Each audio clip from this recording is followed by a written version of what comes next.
Good morning guys, welcome back to another brand new video. Today is Sunday, my day off, so I just came to the gym as usual, just do my morning routine, go a bit of jogging and then come back to the gym and do a bit of workout, then probably go and do some yoga. That's what I normally do. No heavy stuff, just the basic ones. So on this video, I want to give you guys places that you can visit when you are in Colombo. On my last video, I'm not too sure you guys have seen it. I gave you some common scams which happens in Sri Lanka, especially a tuk-tuk scams, things like that. But on this video, I'm going to give you guys some places to visit when you are in Colombo. If you haven't subscribed to my video, please do subscribe and hit the like button, so every time when I upload a video you get a notification.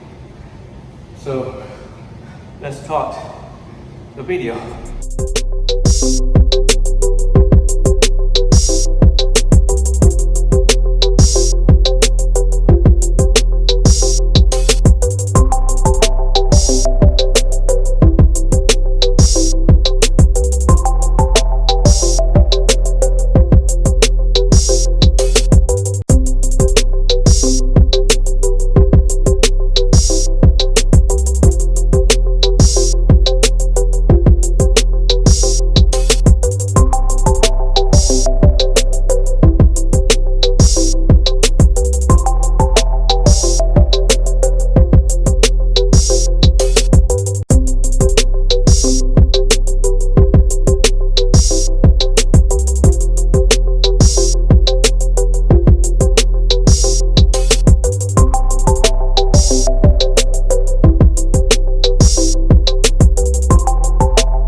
First one I would say to visit the Bandaramaiah Temple.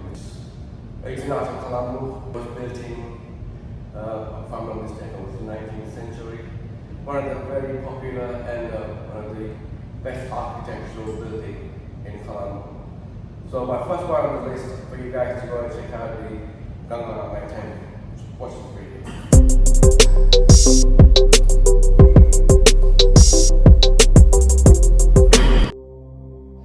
The Bandaramaiah Temple is one of the most important temples in Colombo, Sri Lanka. It's been well known for modern architecture and cultural essence. It was completed in 19th century and it was located on the Bairo Lake. The temple's architecture demonstrates a mixture of Sri Lankan, Thai, Indian and Chinese architectural mixtures. The Buddhist temple includes several imposing buildings and situated not far from the placid waters of Bairo Lake, a part of land that was originally a small heritage on a piece of marshy land. The most interesting part for the tourists is the architecture of Sima Malacca, which was right on the picture there. It was built a donation from a Muslim sponsor to design of Jeffrey Bawa. Jeffrey Bawa is a well-known architect in Sri Lanka. His full name is Jeffrey Manning Bawa. He is also one of the most influential Asian architects of his generations. Let me also give you a short history behind this Bandaramaiah Temple. Don Bastian, his full name is De Silva Jayasuriya Gunawardana Mudaliar. He was a 19th century shipping merchant who was seeking a suitable land to build a temple for Matara Sri Dharmarama Thera. So he bought a beautiful tract belonging to 3 mosques, which is Muslims, and he filled that land and prepared with a great expense. The land was bordered on 2 sides by Moragoda Ella and Petiagala Ella, which was subsequently named the Padavata Bandaramaiah Vihara. And the Mudaliar, with the assistance of people, built a great chatia of 30 rides and built a great decorative arch. This model also can be found in Anuradhapura. At the entrance of the temple, Bo sapling, which is a Bodhi tree brought from the great Sri Mahabodhiya in Anuradhapura. He was later planted with his own hand and nurtured in front of the temple. He also built a 3-story preaching hall, walls, railing, and the mahut around the temple. Today, the Bandaramaiah serves as a place of Buddhist worships and a learning center. This temple is also involved in Buddhist welfare works, including Old People's Home and School of Orphanage. The temple is a unique, attractive, and tolerance of members of many different religions. It has been instrumental in establishing a Buddhist temple in Staten Island in New York and Buddhist center in Tanzania. I hope this video gives you guys some insight behind this temple. When you are in Colombo, please do not forget to visit this beautiful temple.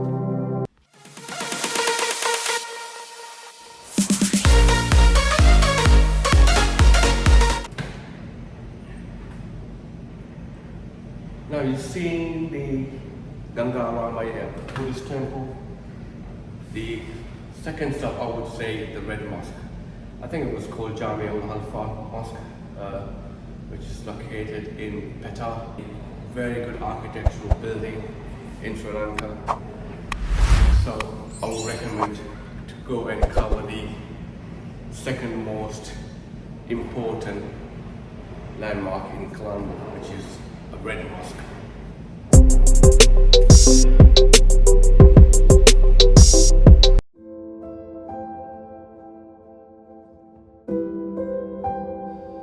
Jami-ul-Halfa Mosque, known as a Red Mosque. It's also, in local language, they call it a Ratu Palia. It's one of the historic mosques in Colombo, Sri Lanka. The Red Mosque, located on 2nd Cross Street in Petta, and one of the oldest mosques in Colombo and a very, very popular tourist site in the city. The construction of this mosque started in 1908 and it was completed in 1909 within a year. At the time, the mosque was commissioned by the local Muslims, Indian Muslims community based in Petta, to fulfill their daily 5-time prayers and also a Jummah prayers on Friday. This mosque was designed by a poorly educated architect named Habibul Lebe. The mosque design was influenced by Indo-ceramic architecture. It is also known as Indo-Gothic. In 19th century, the most of the Indian buildings were built under this architectural style, especially public and government buildings under British rule. At the time, the mosque's unique red and white candy stripe color attracted a lot of people's attention. There is also a similarity between Jamek Mosque in Kuala Lumpur, Malaysia. This Jamek Mosque was built in 1910 before other landmarks was built. So there's a claim that the Malaysian sailors who visited Sri Lanka at the time captured the image of this red mosque and built Jamek Mosque in Kuala Lumpur. In 1975, the mosque Haji Omar Trust purchased a number of properties close to the mosque and expanded, which increased its capacity to 10,000 people.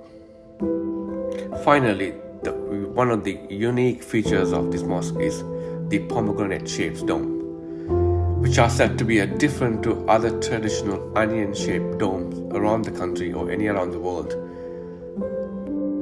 I hope this video helps you guys to understand the importance of this beautiful mosque. Please visit this beautiful landmark when you are in Sri Lanka. Enjoy the rest of the video.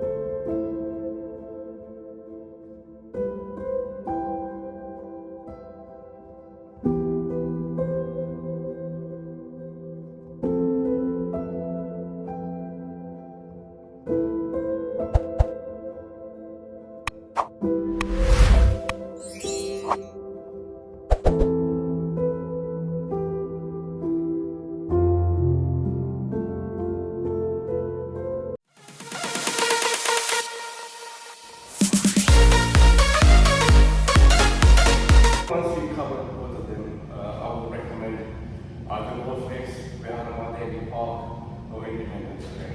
But my advice is to go to Bandaramaiah Park, which is a botanical garden. Watch this video.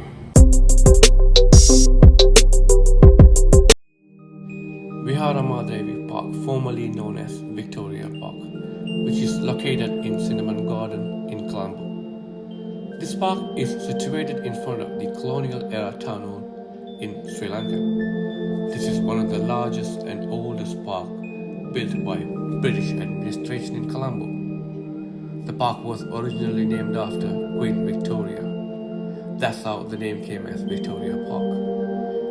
On July 18, 1958, it was changed to Bandaramaiah Park, the mother of King Tutankhamun. During the World War II, the park was occupied by British Army with Australian 17th Brigade. After the World War II, the park was restored and opened to the public in 1951. Between 1927 and 1995, there was a first-class cricket ground.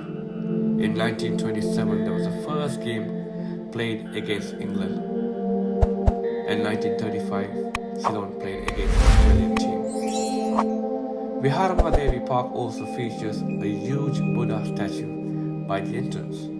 This statue was a replacement of Queen Victoria's statue, which was originally stood there for a long period of time. This park also includes water fountain, mini zoos, and children's play area.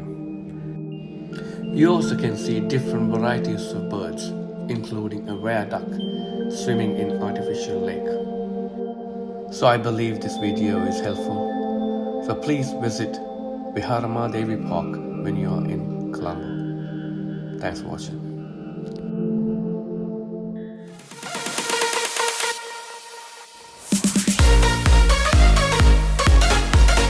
First up, I would say Independence Square. Watch this video and I want to give you guys some history about this place.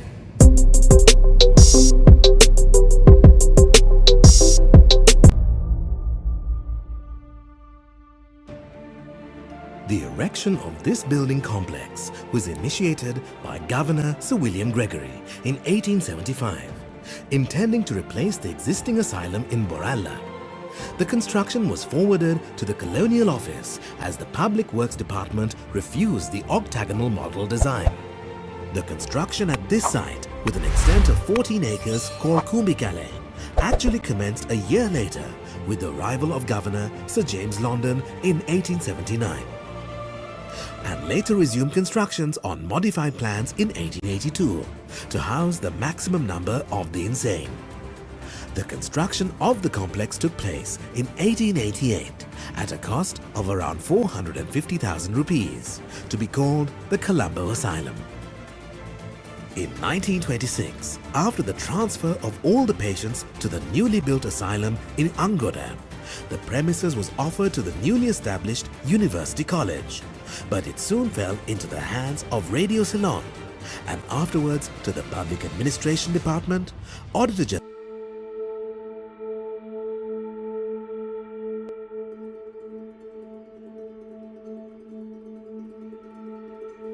The Independence Memorial Hall is a national monument which was built for commemoration of the independence of Sri Lanka from the British rule. It is located in Independence Square, formerly known as Torrington Square, in Cinnamon Gardens, Colombo. The building was designed by a group of 8 notable architects led by Tom Neville Wayne Jones and included Ballymoriah, Shirley de Alvis, Oliver Veerasinga, Hobby Ballymoriah, Justin Samarasegara, and M.B. Moreno. The design of the building is based on the Celebration Hall. Don't forget to visit this beautiful landmark when you're in Colombo. Enjoy the rest of the video.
Fifth one.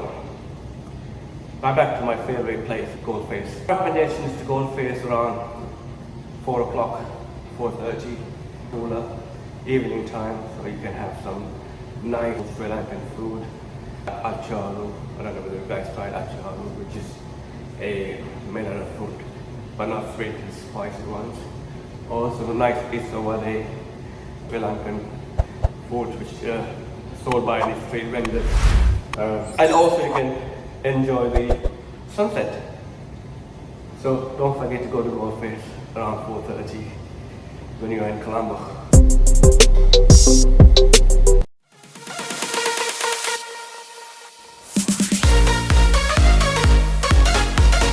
My recommendation also for you guys to go and check out Peta. Peta Market is a well-known and most visited place. A lot of people go there to buy food, groceries, t-shirts. So don't forget to visit Peta while you're in Colombo. At the same time, once you finish Peta, you probably can go to either Floating Market or Beira Lake. Watch this video.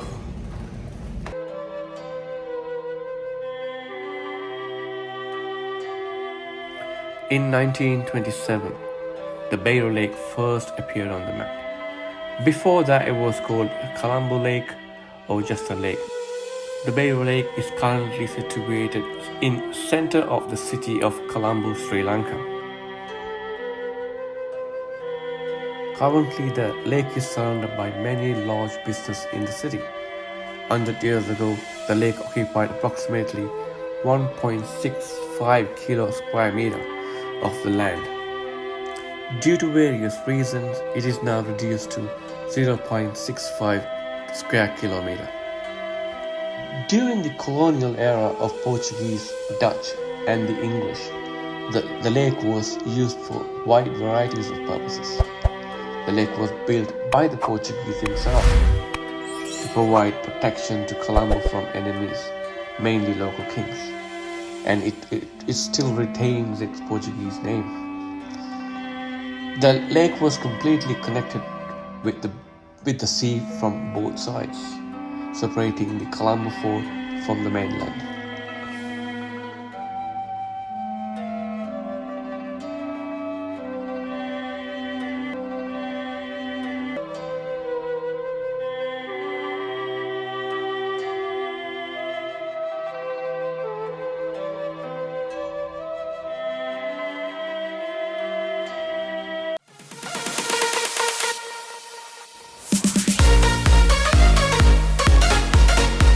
Right guys, if you want to know about the history behind Sri Lanka, recommendation is to visit National Museum of Colombo.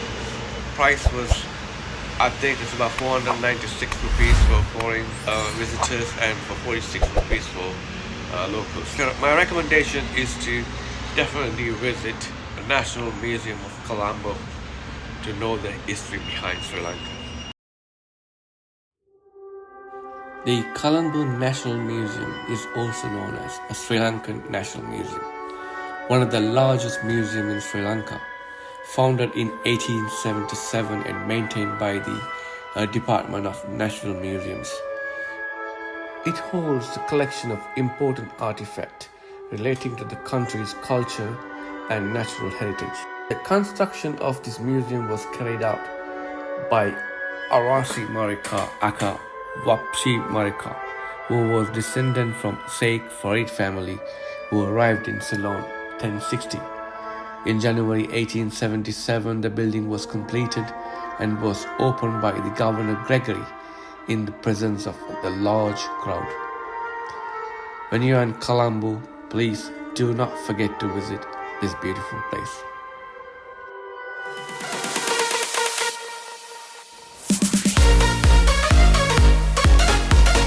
Alright guys, I'm pretty much done with the gym.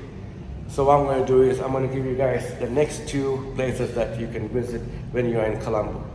Let me go outside. Okay, the last two places that I would like to visit when I'm in Colombo I'm going to be pretty much telling you guys to visit during the evening time. One is the Lotus Tower. The second one is the Dutch Hospital. So my recommendation is basically go around 4:30 sunset time to Lotus Tower, so you can pretty much enjoy the day time and also a sunset. Once you cover that, then you can go to Dutch Hospital, have a nice meal. It's a pretty good place where you get a nice restaurant and it's nice atmosphere, so you can have some nice meal and end your day right there. The Lotus Tower is 350 meters tall and costs $113 million. It has been called a symbolic landmark of Sri Lanka. As of 2019, the tower is the tallest self-supported structure in South Asia. The first proposed to be built in Paliagoda, but later the government of Sri Lanka decided to change the location. The lotus-shaped tower is used for communication, observation and other leisure facilities. Do not forget to visit this beautiful landmark when you're in Sri Lanka.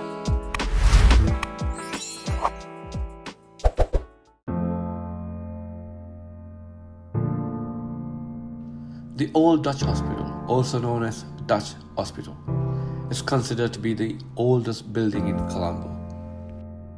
The building reflects 17th century Dutch colonial architecture.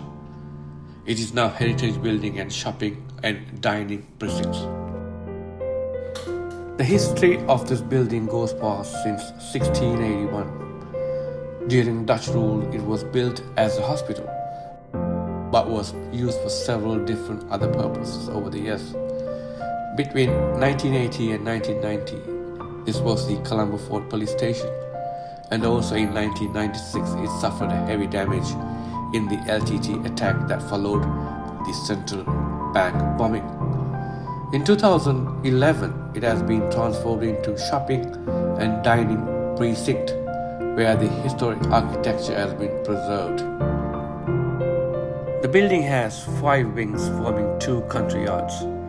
It is designed to keep out the heat and the humidity and provide a comfortable environment within like a mini Colombo Dutch building of the era. The walls are 50 centimeters thick. The structure features massive T beam. The upper floor is in the front wing and can be reached with a wooden staircase. The upper story has wooden floor. A long open veranda runs along the length of each wing of the building. As you can see, the painting of the front and rear views of the Colombo Hospital done in 1779 by a Dutch artist. Please do not forget to visit Dutch Hospital when you're in Colombo.